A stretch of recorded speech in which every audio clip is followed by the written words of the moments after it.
Jessica, I know, listen, the guy is a lint licker. Just let it go. Just let him go. Just let it...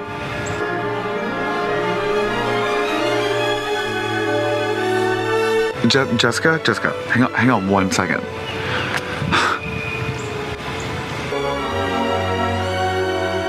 Oh my God. It's beautiful. I'm coming.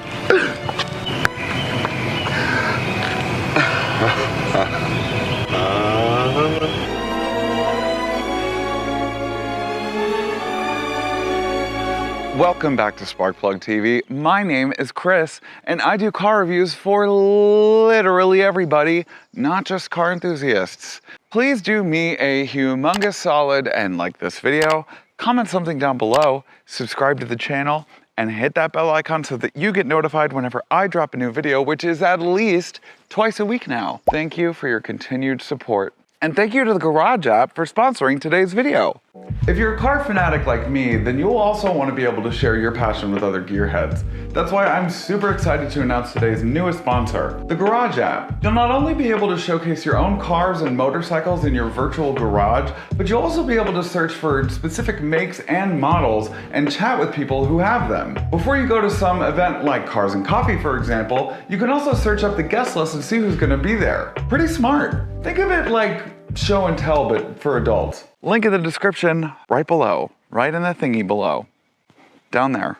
Really, I promise I haven't had relations with this vehicle, but I'm not kidding you. I have never been so in love with a compact crossover SUV in my entire life. If you've been watching my channel for as long as I've been doing this, first of all, you're the GOAT and thank you. And secondly, you know that I've not always been the biggest fan of crossover SUVs that have inevitably taken over the market and saturated it, overstimulated it, whatever you want to call it, and have created the inevitable downfall of anything wagon related.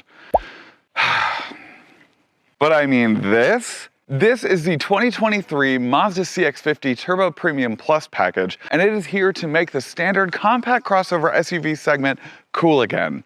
Ugh.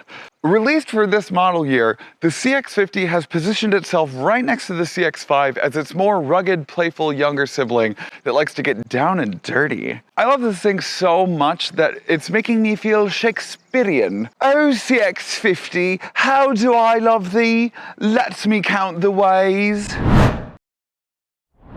Way number 1. It comes in 10 trim levels starting only at $28,000, and then this one comes in at $43,000. Price is so good, they're sure to make the banks fail. Oh God, too soon? Sorry. Reason number 2. At least 4 out of the 10 trims come with this twin-scroll, turbocharged 2.5-liter 4-cylinder engine that outputs 256 horsepower and 320 pound-feet of torque. All models come with an all-wheel drive drivetrain and a 6-speed automatic transmission, while this one has a 0 to 60 of 6.6 seconds. Speed so fast, your local Karen with a nasty bob haircut will be really upset about it. Reason number 3. The styling. The overall styling. It's got the quintessential Mazda look to it, but with more of an outdoorsy flair with the fenders and the overall stance. Speaking of the stance, I just love how absolutely low and wide it is while still maintaining a truck-like appearance. These come with these massive 20-inch, two-tone aluminum alloy wheels that just add to its overall ruggedness. I also really appreciate that they didn't make the badge the adaptive cruise sensor and actually made it flush with the bottom portion of the grille. That's pretty smart. The ledge on the grille is just another small yet exquisite detail on the front end, and I mean look at the grille on this B-roll and how it shines in the daylight. Then of course you have these semicircle daytime running lights with the turning LED headlamps and the amber colored horizontal lights down at the bottom that are on with the headlamps at night. It's just a yes from me all around, okay? Reason number 4 is the heartbeat turn signal. They didn't follow any trend with these oscillating turn signals, but instead went for a unique take and made the heartbeat of Mazda. I swear to God, I'm not getting paid to say any of this. Reason number 5 is the sheer cargo capacity of this trunk.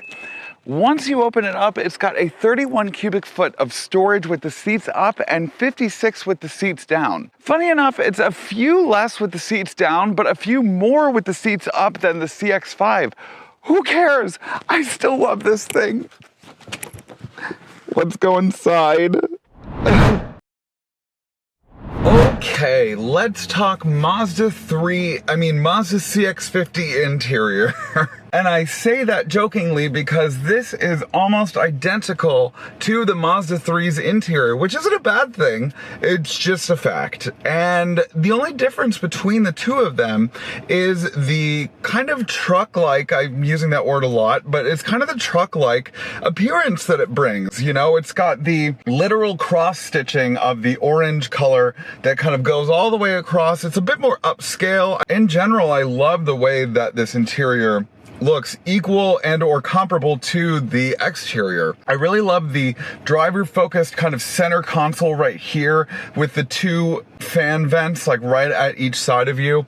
I think this fan vent placement is a little cheesy looking. I don't think it looks like as good as maybe the designers thought that it was, kind of placed in right here. These vents are actually really nicely placed. They look really well suited to this cabin. So the digital gauge cluster is just like the one in the CX-5, where it's partially digital, partially not.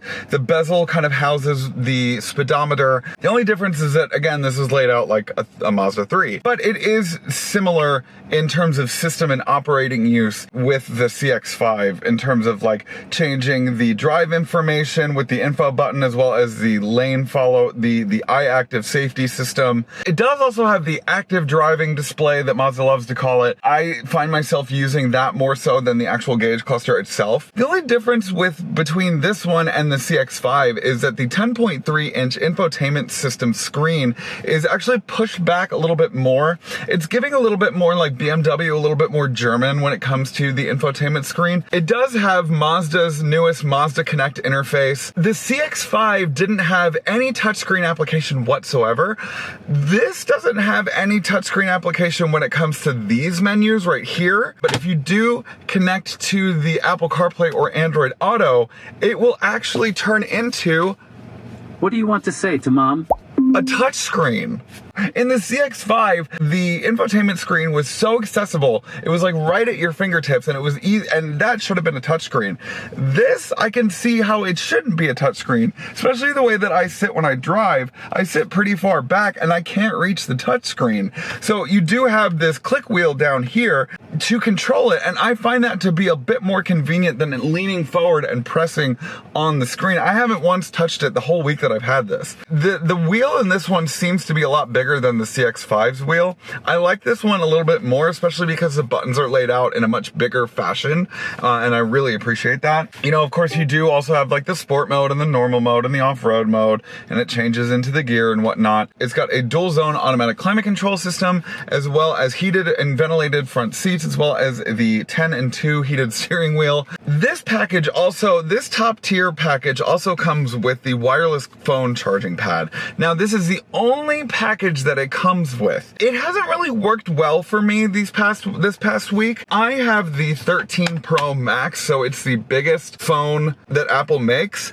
And whenever I put it in the slot, it fits in the slot, and then it will show on the infotainment screen that it is charging, but it'll only charge for about 20 seconds and then it'll turn itself off. Wireless charging unavailable. I've always had issues with wireless charging pads with this phone because it's so big. My Hyundai Elantra had a wireless charging pad, and when I had the 11 Pro, the regular size, it charged it fine, but then when I upgraded to this massive brick doesn't work anywhere other than my home's phone charging pad. So the seats are an interesting tidbit to me as well. At first, I found the seats to be very hard and very stiff, but the week that I've been in it, I've actually gotten pretty used to it, and I think that the seats are actually genuinely comfortable.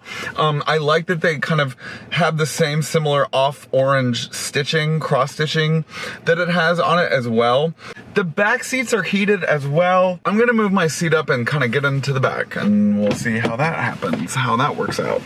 Yeah, so obviously I moved my front seat up just a little bit, but what I like about the back seat is how deep the footwells are. I really like that aspect of it. Other than that, I mean, yeah, these back passenger seats, except for the middle one, are heated. There's a bit of a lack of headroom back here, I'm not gonna lie, now that I'm sitting back. This is the first time I've sat in the back since I've had this car. But it's not the case for up front. But I mean, I could probably see myself not enjoying this on a long road trip. But I'm also extremely tall, so that's kind of unreasonable. Anyways, yeah, to sum up my review of this car, I mean, I can't get enough of it. I mean, it's everything about Mazda that I love in a fully encompassed package. I mean, it's luxury without the price of luxury. It's not ostentatious like luxury is. It's kind of subtle luxury, almost. Ooh, coin that. I mean, $43,000 for all of this? And I mean, the styling, like, hello? Hello? Please be on the lookout for the driving review on the Mazda CX-50. It will be out very soon. I can't wait to show you that as well. And yeah, I mean, thank you guys so much for watching. Thank you to the Garage app for sponsoring today's video. Thank you to Mazda for lending me this gorgeous car. You're not getting it back. It's mine. I love you. Why do I embarrass myself so much on here? Anyways, I will see y'all next time. Bye-bye. Hey Sparks, thanks for watching today's video. If you want more Sparkplug TV content, click right here. Right here. You got two options. Choose one, or both.